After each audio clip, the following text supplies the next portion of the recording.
बहुत आह्वान देइछन्ति এই দেশের শ্রমিককে সে প্রশংসা করছেন, এই দেশের সরকারি কর্মচারী সে প্রশংসা করছেন, এই দেশের রাজনেতা সে প্রশংসা করছেন, সে যুবক হুঁতু কি মহিলা হুঁতু সমস্ত অবদান দেশের রয়েছে, সে কৃষক হুঁতু সৈনিক হুঁতু সমস্ত খালি সে খালি উদ্বোধন অবসরে সমস্ত সে প্রশংসা করছেন আহ্বান জনাইছেন যে সমস্ত আমি মিলিমিশি দেশ নির্মাণে আমি সহভাগিতা হবা।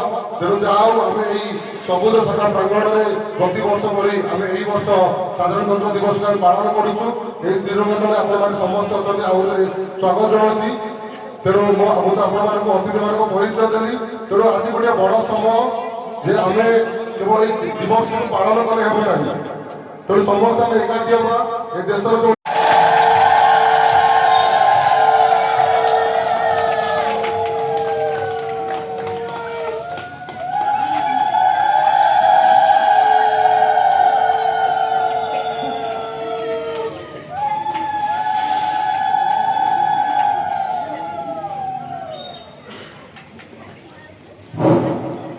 জাতীয় পতাকা প্রণাম 1 2 3 জাতীয় সঙ্গীত শুরু।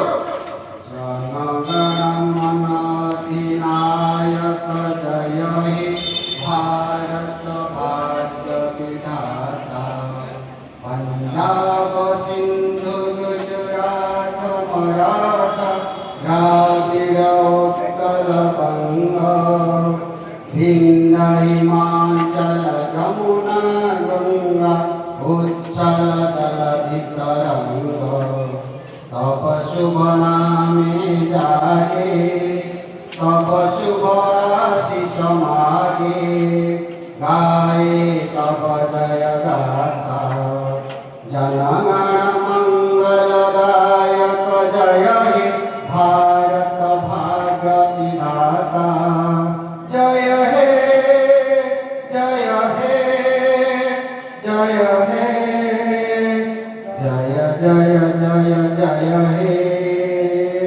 ভারত মাতা কি ভারত মাতা কি বন্দে বন্দে বন্দে জাতীয় পতাকা কি জাতীয় পতাকা কি 77তম সাধারণতন্ত্র দিবস কি 77তম সাধারণতন্ত্র দিবস কি মহাত্মা গান্ধী কি মহাত্মা গান্ধী কি সুভাষ শ্রীযুক্ত নটকিশোর মহান্তি জন্ম 2 সেপ্টেম্বর 1959 মସିହା ସ୍ଥାନ ଅସ୍ତପୁରୀ।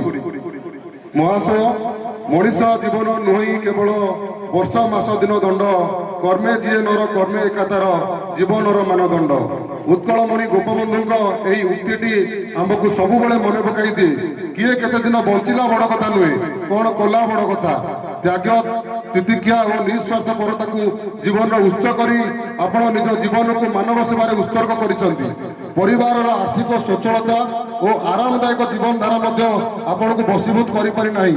କିଶୋର ଅବସ୍ଥାରେ ମାତ୍ର 15 ବର୍ଷ ବୟସରେ ପିତାଙ୍କୁ ହରାଇବା ଆପଣଙ୍କ ଜୀବନରେ ଗଭୀର ପ୍ରଭାବ ପକାଇଥିଲା ସତ, କିନ୍ତୁ ଦୟାଳୁ ଓ ସେବାଭାବୀ ଆପଣଙ୍କ ମାଙ୍କ ଜୀବନଧାରା ଓ ସଂସ୍କାର ଆପଣଙ୍କ ଚରିତ୍ରକୁ ଦୃଢ଼ କରିଥିଲା। ଏହି ସମୟରୁ ଦୁଃଖୀ ଭୁକ୍ତ ଓ ନିରାଶ୍ରିତ ଲୋକମାନଙ୍କୁ ଦୁଃଖରେ ଠିଆ ହେବାର ମନୋଭାବ ହୋଇଥିଲା।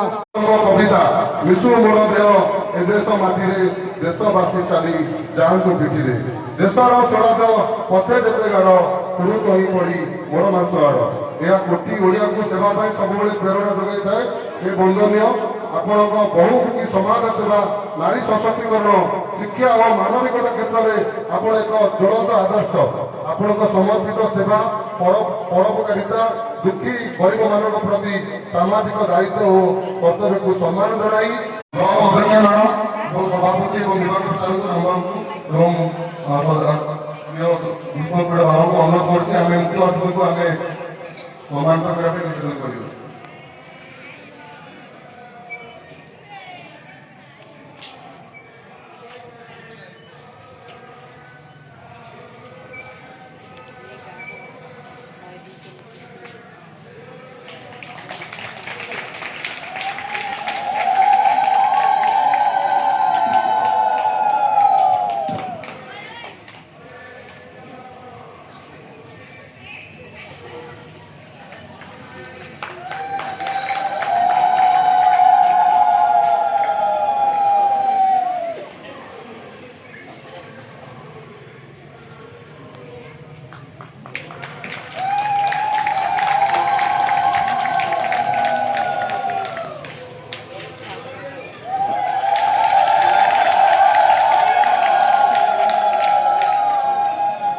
ଜଣେ ବିରଳ ବ୍ୟକ୍ତିତ୍ୱ ଯେ ଅନେକ କିଛି ଅବଦାନ ବର୍ତ୍ତମାନ ବି ଦେଇ ଚାଲିଛନ୍ତି, କିନ୍ତୁ ଅନ୍ୟମାନେ ଜାଣନ୍ତି ନାହିଁ।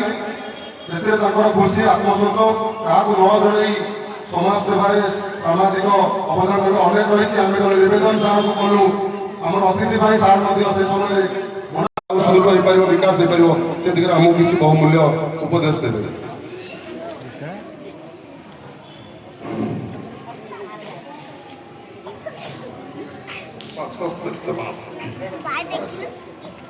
ସାଧାରଣତନ୍ତ୍ର ଦିବସ ଅବସରରେ ସବୁଜ ଶାଖା ପ୍ରାଙ୍ଗଣରେ ଉପସ୍ଥିତ ମୋର ମା ଓ ଏ ଅଞ୍ଚଳର ସଚେତନ ନାଗରିକମାନେ, ପିଲାମାନେ,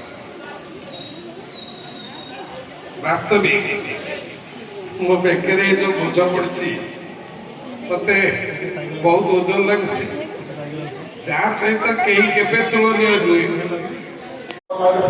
ଧନ୍ୟବାଦ। ବଡ଼ କଥା ସବୁଠୁ ହଉଛି ଆମ ଦେଶ ଗୋଟେ ବିକାଶଶୀଳ ଦେଶ। ଏ ଦେଶ ପାଖାପାଖି ଏବେ ଦେଶ ଅମୃତ ପାଳୁଛି। ଦେଶର ସ୍ୱାଧୀନତାକୁ 75 ବର୍ଷ ଅତିକ୍ରମ ମଧ୍ୟ କରିଗଲାଣି। ତେଣୁ ଦେଶ ସେତେବେଳେ ବିକାଶ ହେବ ଯେତେବେଳେ ଆମେ ସମସ୍ତେ ଆମେ ନିଜେ ନିଜେ ବିକଶିତ ହେବା।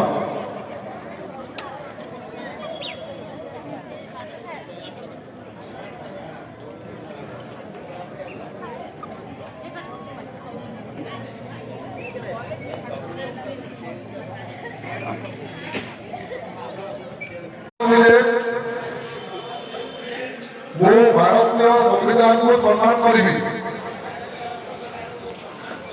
ନ୍ୟାୟ, ସ୍ୱାଧୀନତା, ସମତା ଓ ଭାତୃତ୍ୱର ମୂଲ୍ୟବୋଧକୁ ଅନୁସରଣ କରିବି। ଦେଶର ଏକତା ଓ ଅଖଣ୍ଡତା ରକ୍ଷା ପାଇଁ କାମ କରିବି। ପ୍ରକୃତି, ସାଧାରଣ ସମ୍ପତ୍ତି ଓ ସାମାଜିକ ସମନ୍ୱୟକୁ ସମ୍ମାନ ପାଇବାର ଯୋଗ୍ୟ ବୋଧେ ଆଉ କେହି ନ ହେଇପାରେ। এই অবস্থায় মোর ଆଉ ଗୋଟେ କଥା ବି ମନେ ପଡୁଛି। ମୁଁ ବୋଉକୁ ନେଇ ପାଖରେ ରଖିଥାଏ।